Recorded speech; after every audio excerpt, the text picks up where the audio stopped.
I'd like to call up Dr. Eugene DeClercq. He's at the Boston University School of Public Health, and he, along with Robert Forant at UMass Lowell, are co-planners on this event as the humanitarians on the project. But he's here to say a few words and to introduce our speaker.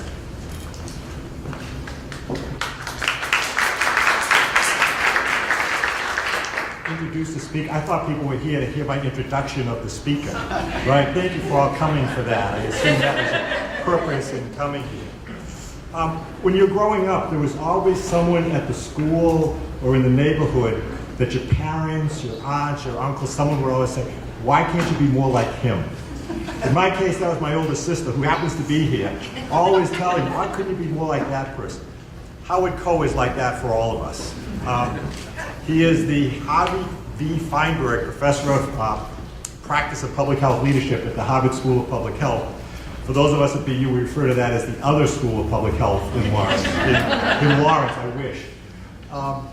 From 2009 to 2014, he was Assistant Secretary of Health in the Department of Health and Human Services in the United States, appointed by President Obama. During his tenure, he promoted the disease prevention and public health dimensions of the Affordable Care Act. He advanced outreach to enroll underserved and minority populations into health insurance coverage, and was the primary architect of the landmark Health and Human Services strategic plans for tobacco control. In his academic career, he's been principal investigator, PI, for over $24 million in research grants, and is currently the PI on a major Robert Wood Johnson effort. He's published more than 250 articles in medical and public health literature. Some of you will know that he was, maybe more locally, was a Commissioner of Public Health in the state of Massachusetts from 1997 to 2003. He graduated, other than that, he hadn't done much. He graduated from Yale. He was president of the Yale Glee Club, so he may break in a song. It's a long talk. I think you might want to encourage that. And he was board certified in 4 different medical fields: internal medicine, hematology, medical oncology, and dermatology. Most importantly, he has a master's in public health from Boston University. The one that the people at the Harvard School of Public Health go, "What? There's another one?" He's earned over 70 awards and honors for a variety of accomplishments, including the Martin Luther King Legacy Award. He's been elected to the National Academy of Medicine, formerly the Institute of Medicine. I think most importantly, he won the Dr. Jim O'Connell Award from the Boston Healthcare for the Homeless Program. He's been recognized as one of the top 100 influential people in healthcare. And most importantly, he married somebody from Lawrence. Who grew up in Lawrence and still has a practice. His wife is a doctor and has a practice in Lawrence. In public health, the history of public health was doctors who had concerns about their ability to affect disease because they were treating one person at a time, and they wanted to step back and look at how do we treat populations. That was the great challenge, right? And over time now, public health and medicine still are linked, but not as profoundly as they once were. Medicine has moved in a slightly different direction, and public health has established itself as its own field. And I think one of the great joys of working with Howard is that he still links those two things. He's obviously a well-recognized physician, but more importantly, he looks at the bigger picture and how we can deal with problems before they happen, which is the core of public health, is prevention.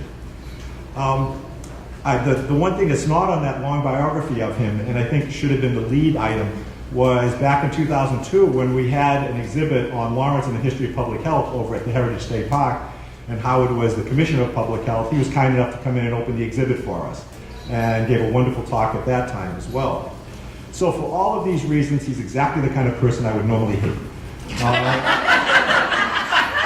Deeply jealous, it's a weakness I regret. The problem is he's such an absolutely decent guy and wonderful human being. And so I think, aside from all of those accolades, I think that's what we'll all remember the most. Howard Koh.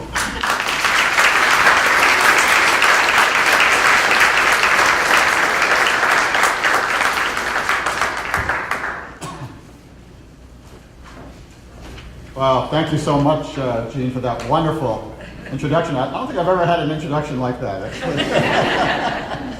But it is really great to be here and see the power and commitment of the Lawrence community on a Saturday morning.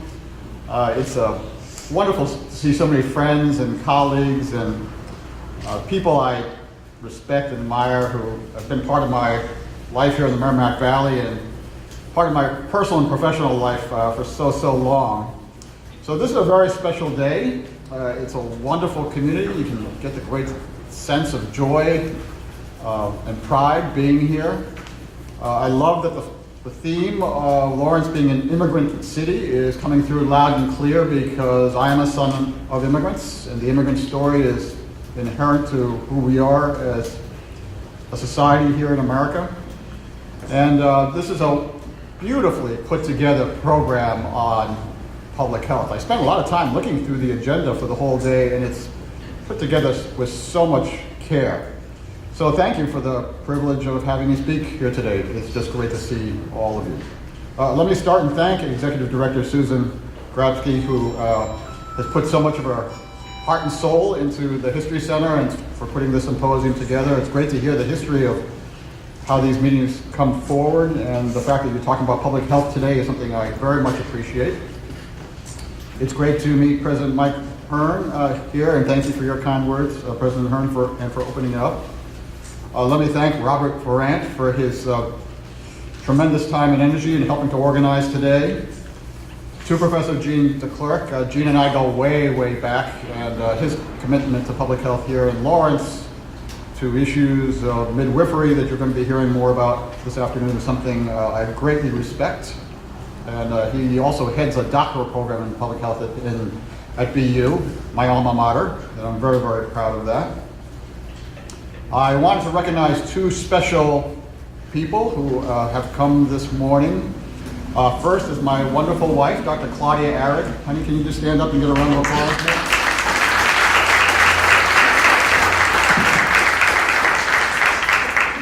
For those of you who do not know, Claudia is a physician. She's an ophthalmologist. Her dad, my late beloved father-in-law, opened up a practice here in Lawrence some 60 years ago, and it passed on to Claudia and her two brothers, the Arrig Eye and Ear. So they used to have an office literally just down the street, and now have moved over onto Union Street. In fact, I would bet you at least half of you are patients with Claudia. You don't have to raise your hand. But Claudia is not only a brilliant and dedicated physician, she's a wonderful mother. She's an incredible wife. I often like to point out that in 2009, President Obama made Claudia an offer she couldn't refuse, being senior unpaid advisor to the Assistant Secretary for Health. So it's very appropriate that Claudia is here today. And Lawrence has been so much part of her family, and so she was very excited to come and hear about this symposium. And then, of course, Claudia's mom, my beautiful mother-in-law. Ma, can you just stand up and get a round of applause?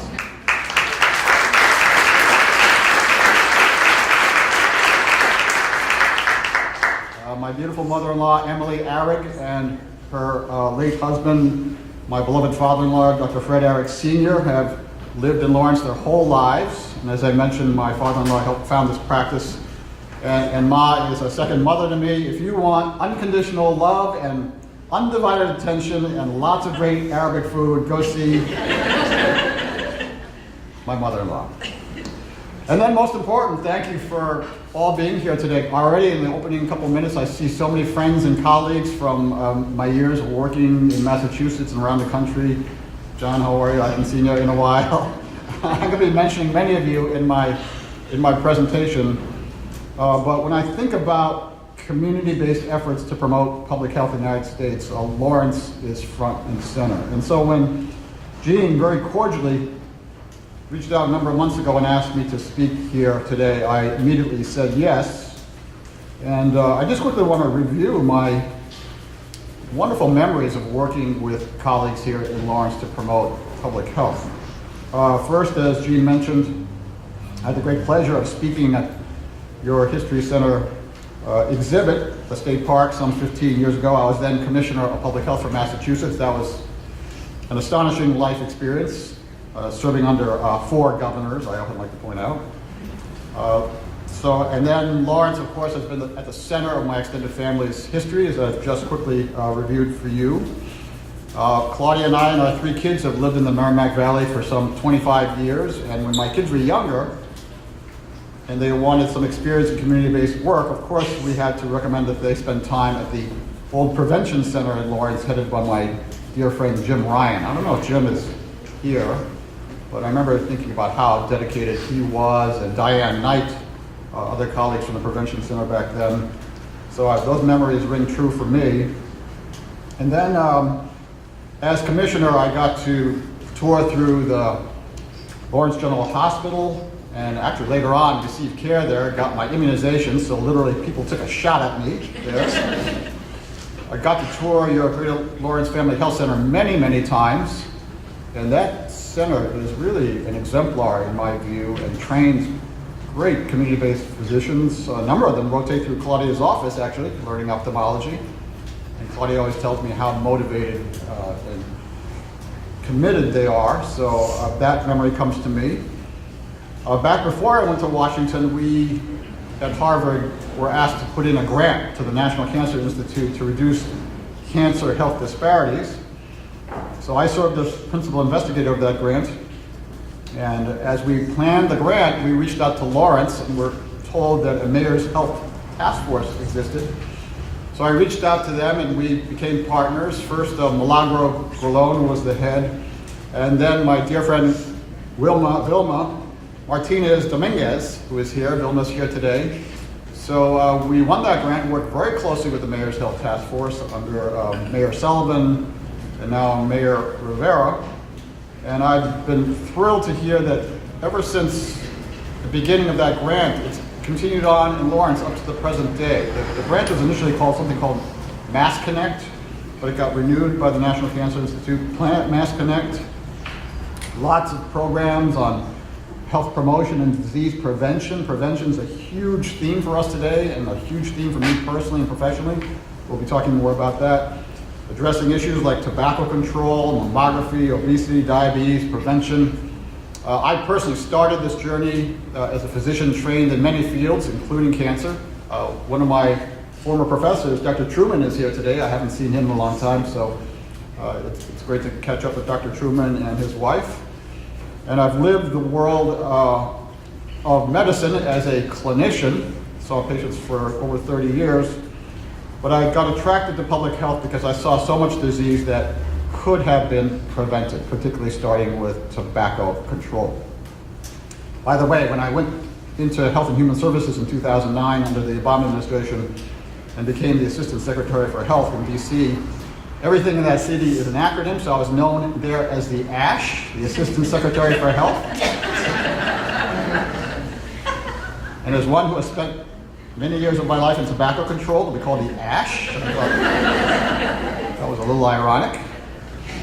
And by the way, the Mayor's Health Task Force efforts continue to now do great things with students, training high school and community college students to do surveys and research here in Lawrence and the surrounding area, so we're very, very proud of that. By the way, Sarah Minsky and Shobha Ramanathan from Harvard are here, and they've continued on some of the work. And my dear, dear friend, Professor Vish Viswanath from Harvard is here all the time. Vish is a community hero here in Lawrence, has continued the work, so we're very, very proud of all that effort. In fact, by the way, last year we had a session at Harvard where we were featuring community-based leaders, and we brought Vilma in to tell the Harvard audience how to do it. So lots of ties with Lawrence, so lots of happy memories. And so it's a great honor for me to be with you today. So I'm a physician, as you've heard. I'm a clinician, I'm a researcher, I'm a professor. I've been the state health commissioner, I've been the ASH in the Obama administration. And I've had the privilege of thinking about health just about every day of my life, both personally and professionally. So on a day like this, we get to meet as a community and ask for ourselves, for Lawrence and the country, what is health? What is public health? What can we learn from the past? And how does it affect what we do in the future? I often start presentations like this, especially with my students, to ask people to define health in one line. Many of you may have never done that, despite your years in public health or in the community. And as I've done my thinking and research and read and pondered on this, I keep going back to this wonderful, inspirational definition from the World Health Organization some 70 years ago. And that definition is that health is, quote, a state of complete physical, mental, and social well-being, and not merely the absence of disease or infirmity. I love that quote. I love it so much, I'm going to say it again. Health is the state of complete physical, mental, and social well-being, and not merely the absence of disease or infirmity. And when you stop and think about that definition, the next question is, does that apply to you? By that definition, are you healthy? Is your family healthy? Is your community healthy? Why or why not? And if it's not as healthy as it should be or could be, what can we do about it? Another great inspirational quote from the WHO, the World Health Organization, is that, quote, the highest attainable standard of health is a fundamental right of every human being. And I love that phrase, the highest attainable standard of health. That definition, in fact, is engraved into the granite of our Harvard Chan School of Public Health in Boston in 7 languages. And to me, that phrase, the highest attainable standard of health, means that our good health is a gift. It's precious. It's fragile. We have it today. We hope we have it tomorrow. And the only way to protect that gift and to maximize that gift day in and day out is through the efforts of all of you through public health. One of our challenges, though, is that no one really understands what public health is, that term. I'm sort of become accustomed to this in my career in medicine and public health. You know, whenever I get into an Uber, you get in conversation with the driver. Oh, what do you do? And in the past, I say, I'm a doctor. And the driver say, everyone understands what a doctor is. But more recently, just out of curiosity, I say, I'm in public health. Just to see what the person will say in response. They'll say, public health, huh? Oh, you mean Obamacare? Is that public health? Yeah, that's public health. Public health, you mean like Ebola? Yeah, that's public health. Public health, you mean like restaurant inspections? Yeah, that's public health, you know. Public health really is all-encompassing. It's massive. It protects you all day long. I often like to define public health in the following way, for those who think it's too abstract. When you wake up in the morning and you open your eyes and the air is clean to breathe, that's public health. You turn on the water and it's clean and it's fluoridated, that's public health. You sit down for breakfast and you're dying for the donuts, but you have the wheat toast, that's public health. You get in your car to go to work, you put on your seatbelt, that's public health. Better yet, you ride your bike to work, that's public health. On the way to work, you drop off your kid in daycare and she needs to be vaccinated before she starts school, that's public health. You get to your workplace, it's smoke-free, that's public health. At the workplace, you may have an accident, you're taken by emergency services to the closest hospital in the shortest period of time, and you get great care, that's public health too. In short, public health protects us 24/7, and the time you appreciate the most is when you don't have it anymore. That's public health. So when you stop and think about it, everybody can contribute to public health all day long. And I've come to learn through my career as a physician that healthcare professionals are very important. And we have some of the best ones in the world here in Massachusetts. But we need much more than healthcare professionals or even public health professionals to make our society healthier. We need everybody who cares about reaching their highest attainable standard. We need everybody who cares about the health of another person to contribute. And here in Lawrence, we have done that for many, many years. That's what the History Center has captured, and that's what you're capturing today. This is a very interesting time to talk about health in the United States because there's so much controversy. And as one who has served in federal government through the passage of the Affordable Care Act now some 8 years ago, I can attest to that, but you all know about that as well. We have here in the United States the most expensive healthcare system in the world, by far. If you read the medical and public health literature, we are in our own league in the United States in terms of healthcare spending per capita.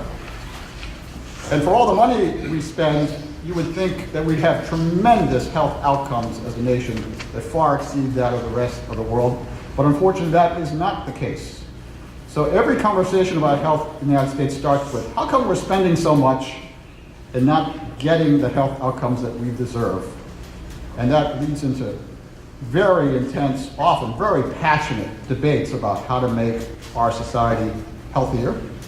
You may know that in terms of life expectancy, which is a key health outcome, the United States ranks 42nd in the world out of 190, 200 countries. You would think with the level of spending that we would be ranking first.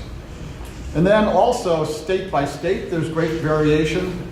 This next week in JAMA, the Journal of the American Medical Association, there will be analysis of the state of public health in the United States and state by state variation. I had the honor of writing the editorial in response to that piece, so keep your eye out for that. It'd be great if you took a look at it. It took me a lot of time to write this, as my wife will tell you. But one of the conclusions is that we have spent so much near the end of life on direct care, and that's great, but we also need to spend more attention to health all through the lifespan, literally from birth to death, literally from before birth to after death. We need to spend more time on prevention, because so much of the illness we're seeing is preventable, and when we don't prevent it, we have a lot of unnecessary suffering and a lot of rising costs. And then we got to meet goals for a country that's getting more diverse and complex by the day. And you may know that there are projections that the United States is going to be a majority-minority country by 2040 or earlier. I remember first hearing about this term when I was state health commissioner, and Boston became a majority-minority city in 2001 or so. And I remember former Mayor Menino announcing that. That meant that most of the people in the city were of minority background.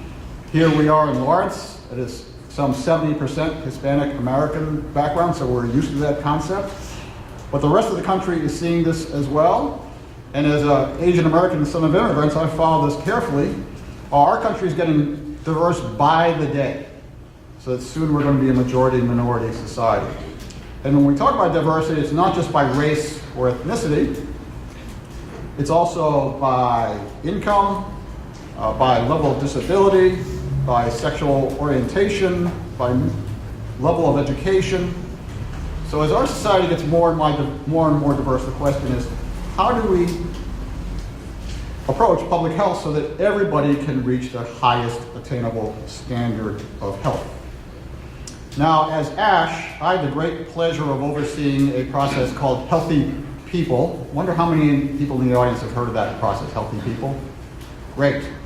So Healthy People was established by former ASH Julius Richmond in 1979. At that point, he said, if we are one nation, can we as a nation plan health goals and objectives 10 years at a time and track progress to the American people, see where we made progress and where we need to do more work. So every 10 years, the Assistant Secretary for Health announces Healthy People goals. In 2010, I had the tremendous honor to announce Healthy People 2020 goals to extend quantity and quality of life, to make sure that we are talking about health for all people, regardless of background, to talk more about the so-called social determinants of health. I often like to point out that health is not just something that starts in a doctor's office. Health is also something that is created by where people live, labor, learn, play, and pray. I made that up, so I'll say it again. Health starts where people live, labor, learn, play, and pray. So that means we need good doctors for good health in our country, but we also need people who are committed to having healthy housing or healthy environments, or healthy workplaces, or healthy schools, healthy recreational sites, healthy faith-based organizations who are leaders. That's what the so-called social determinants of health are all about. And those themes are now front and center in terms of the future of public health in 2018 and going forward. And also, of course, all these conversations were occurring. I had the great privilege when I was ASH to be there in my opening year when President Obama signed the Affordable Care Act into law on March 23, 2010. 8 years later, we have some 20 million more Americans insured than before, so we're very, very proud of that. We're in a very challenging time now in terms of the future of the Affordable Care Act and the future of health insurance coverage. We want that progress to go forward, not backwards. We also want more attention to prevention, to public health, and the social determinants of health. So that's where this symposium comes in. And I just want to chat about some of the themes that hit me as I looked at your beautiful, beautiful agenda for the day. First, the need to continue to address infectious disease and communicable illness. We all know that communicable disease deaths are dropping in the United States and indeed around the world, so that's good news. But we don't want anybody to be lulled into thinking that we don't have to pay attention to that anymore. Just look at this past flu season that we're just coming out of. This is one of the most challenging flu seasons we've had in a number of years. We had over 120 children dying of flu this past season. That was absolutely tragic. We have continued challenges with vaccination and vaccination coverage and vaccination efficacy for the flu, and this is not easy because the flu virus mutates every season, so we as a public health community have to be ready every season. I look around the room, I see lots of colleagues here who have helped with vaccination attempts year in and year out. Thank you for that effort. We've got to keep doing that and more. And of course, you have front and center in your symposium today talking about the flu pandemic from 1918. I understand Michael and Gwen Sweeney and colleagues have special comments on this. I know that you're seeing a film on it, which is very, very important.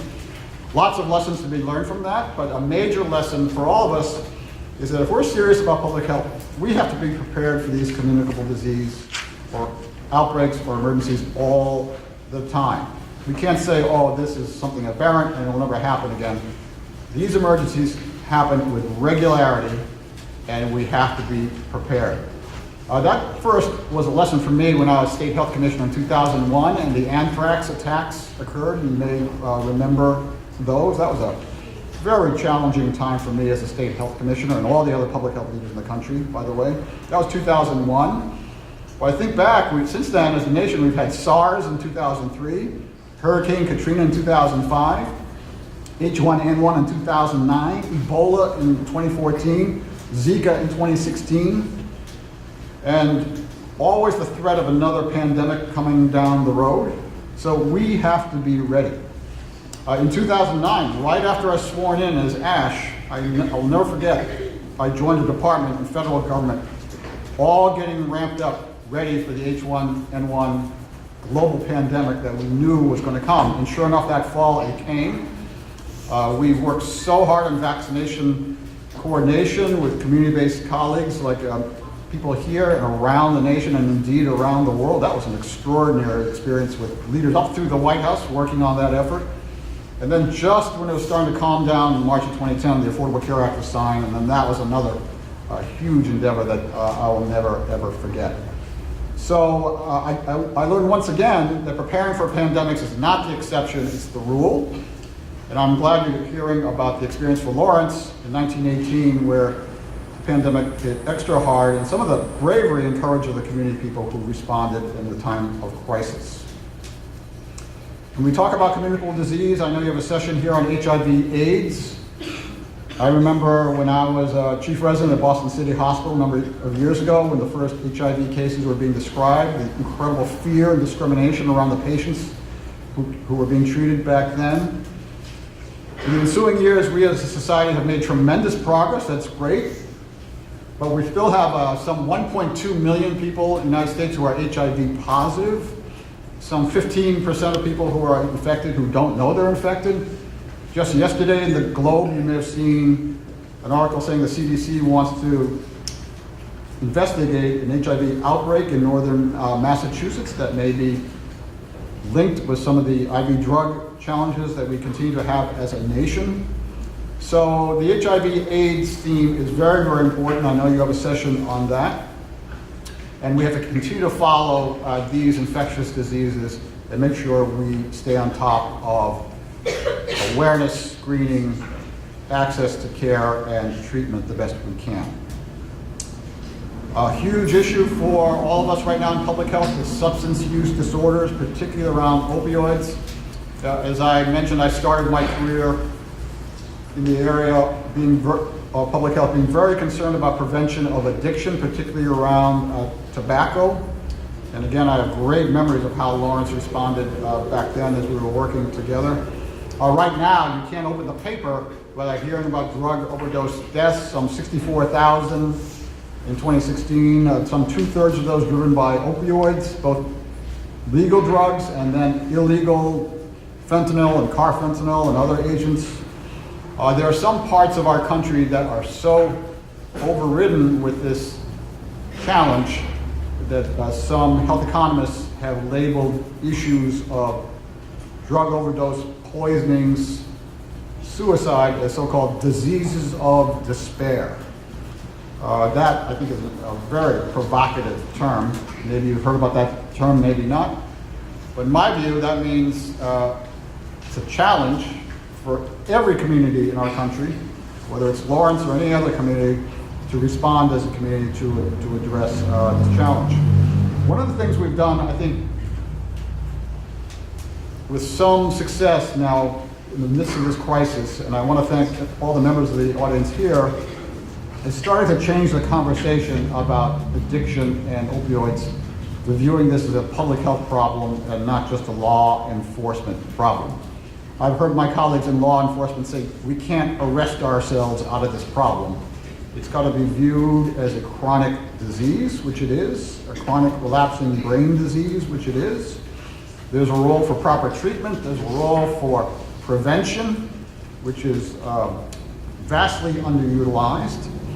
And then when anybody is asked, okay, this is a really tough problem, what can we do in the substance use area, whether we're experts in opioids or not, I would like to say that we can all start to make a contribution by being aware of the language we use when we describe the opioid crisis.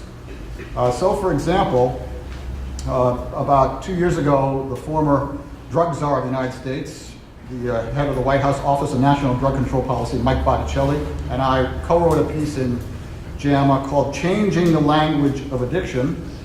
And in that piece, we argued that if everybody's going to be involved in helping us view this crisis as a public health crisis and not just a law enforcement crisis, we can be careful about the language we use and use language that is medical and neutral and respectful and not pejorative. For example, the term substance abuse has been out there for a long, long time. There are even federal agencies with the title substance abuse in the title. In the article, we recommend, as researchers at Harvard and others have pioneered, using the term substance use disorder, not substance abuse. Sometimes we read or even converse and say, oh, that person's clean or that person's dirty. Those aren't particularly medical terms. They're often judgmental terms. Can we say a person is in relapse or a person is in recovery? That makes it more of a medical conversation. So if you want to just start and make a tiny contribution every day, I would suggest that using those terms might be helpful and promote this dialogue nationally as a public health conversation where we need a public health solution, with prevention being key. By the way, I hope you saw the articles that suggest that overdose deaths in Massachusetts in 2017 started to drop for the first time.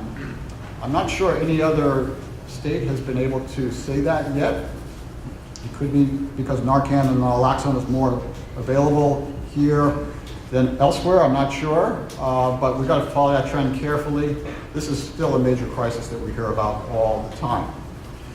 I'm delighted the session here today is talking a little bit about mental health and recovery for mental health. That's critical to the WHO definition of health as a state of complete physical, mental, and social well-being. I am thrilled you're going to be talking about community health centers, and you should all know, if you don't know, that the community health center movement started here in Massachusetts 60 years ago now, I think, with Dr. Jack Geiger and Count Gibson. I had the pleasure of speaking on a platform with Dr. Geiger, who's an incredible man. Senator Kennedy, of course, was very instrumental in launching all this. Community health centers now care for some 24 million people across the country. The Greater Lawrence Family Health Center is a tremendous example. And I've toured many community health centers as commissioner and as ASH, and I love going through there because you get to see how the community is really reflected in the people who are working in these centers. When you work in these environments, you encounter challenges about workforce and who's going to take care of people in the future. That's why the work by Dr. DeClercq on midwifery, about recovery coaches, about trainers, about counselors, community health workers, those themes are really, really important for the future. As I mentioned, the social determinants of health is a theme where you want everybody to start thinking about, and you have sessions about that today with Sarah Minsky and Vilma and Martha Velez and Michael Sandberg and Julia C. talking about community-based solutions. I am thrilled that one of the themes that you're going to be talking about is public health approaches to low vision and prevention of blindness. I'm sure you should recruit my wife, who is happy to have yet another unpaid position on that, because that's where she spent her whole career. And that's hugely important to health in its broadest sense. And for all these efforts, we need people from throughout the community, not just medical and health professionals. And by the way, it's great to have the students here from high school and from college. The overlap between education and health, business and health, faith-based organizations and health is really huge, and I think is the future of public health. One great example of this that Jean mentioned in the introduction is housing. When you think about it, housing is health. If you have good housing, that's a vaccine. That means it prevents you from exposures and stresses and all sorts of challenges. The issues of healthcare for the homeless are ones that I've addressed for a good part of my career in collaboration with my dear friend, Dr. Jim O'Connell, who's head of Boston Healthcare for the Homeless. I'm delighted you're having a session here today on issues of health and homeless here in Lawrence.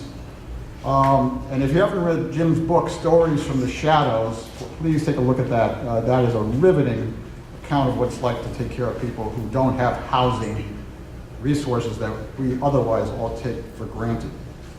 The social determinants of health also applies to those who are running the session on walkways and parkways. Those are critically important in terms of promoting health and preventing obesity and other themes like that. So as I close, I want to thank you. This is really going to be a tremendous day. The agenda has tremendous thought. I do want to say in my last minute here that, of course, last week was the 50th anniversary of the death of Martin Luther King.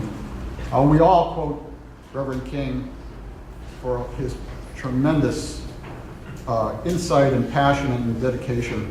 There was one quote from him that I love that I think applies to all of us, and the quote goes as follows: "I choose to live my life for those who have been left out of the sunlight of opportunity." I love that phrase, the sunlight of opportunity. I wish I had made up that one up. When you stop and think about it, some of us, with respect to our health, have basked in the sunlight of health opportunity from the moment we were born. And others of us have not. And that has driven the health disparities and the need for better health equity in our country. So these are some of the themes that are weaving through everything the Lawrence community is doing today.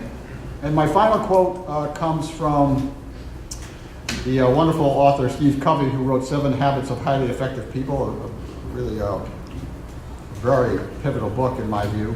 I had the pleasure of meeting Mr. Covey once a number of years ago before he passed away. But I'll never forget, he has one line in there that all people share some common passions: to live, to love, to learn, and to leave a legacy. Here in Lawrence, through the leadership of the History Center and so many of all of you, you are trying to promote public health for the present and the future. You're trying to make sure all people reach the highest attainable standard of health. I can't think of a better legacy than that. Thank you very, very much.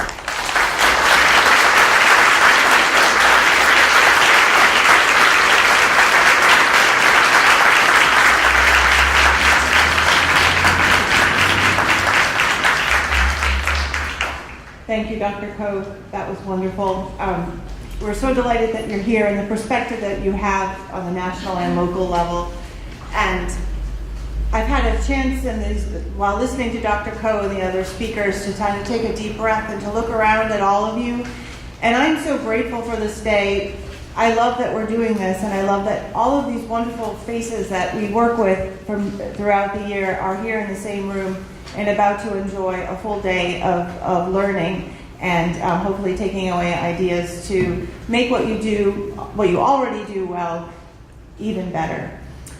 Some housekeeping type of things. In your program, there's a map of the Everett Mill floor plan and all of the presentation, where the presentation rooms are. We're fortunate to have high school students from the Lawrence International High School here to help direct you to your space. They're sitting up in the back. Their teacher, Wibba Barahona, is on the board of directors of the History Center, and he has brought over a dozen students here to help guide you throughout the day. So with that, you may go off and attend your first session, which will start at 10 o'clock in their respective session spaces. Thank you.